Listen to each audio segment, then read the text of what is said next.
Maintenant qu'on a parlé un petit peu des options du passage du BNC en société, euh, l'impact sur la structure financière, ça veut dire qu'on a vu beaucoup de sociétés,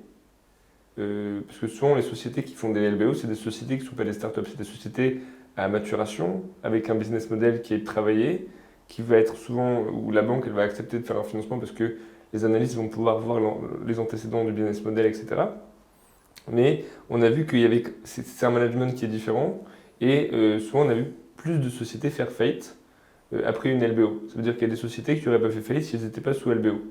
Donc euh, maintenant, ce que j'ai envie de te poser comme question, c'est l'impact sur la structure financière. Ça veut dire, est-ce que le fait qu'un chirurgien dentiste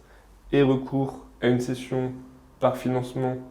plutôt que par rapport, éventuellement faire un financement qui rembourserait par un compte courant d'associé pour rembourser la dette et alléger la structure financière et se créditer un compte courant d'associé, d'après toi, pour une entreprise individuelle, quel est ton avis de cette vision un petit peu Alors, pour te répondre clairement à cette question, aujourd'hui, il n'y a pas de réponse établie. J'ai envie de dire que le montage financier qui doit être retenu doit être avant tout, entre guillemets, réfléchi et adapté au patrimoine et à la situation de chaque praticien, de chaque associé. Je m'explique. Si demain j'ai un associé qui, en gros, manque de rigueur et de discipline par rapport à ses prélèvements personnels et ne sait pas se contenter du salaire, entre guillemets, qui avait été provisionné dans les comptes de la CELARL, invariablement, on aura de grosses difficultés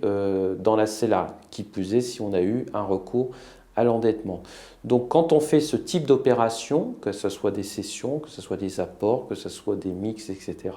il faut avant tout bien analyser et s'attacher à comprendre comment le client fonctionne, quel est son train de vie, est-ce qu'il a d'autres sources de revenus et surtout quelle est, je dirais, sa discipline par rapport à ses revenus, à ses impôts, etc. C'est ça qui va conditionner le fait de faire une revente ou pas. Ok.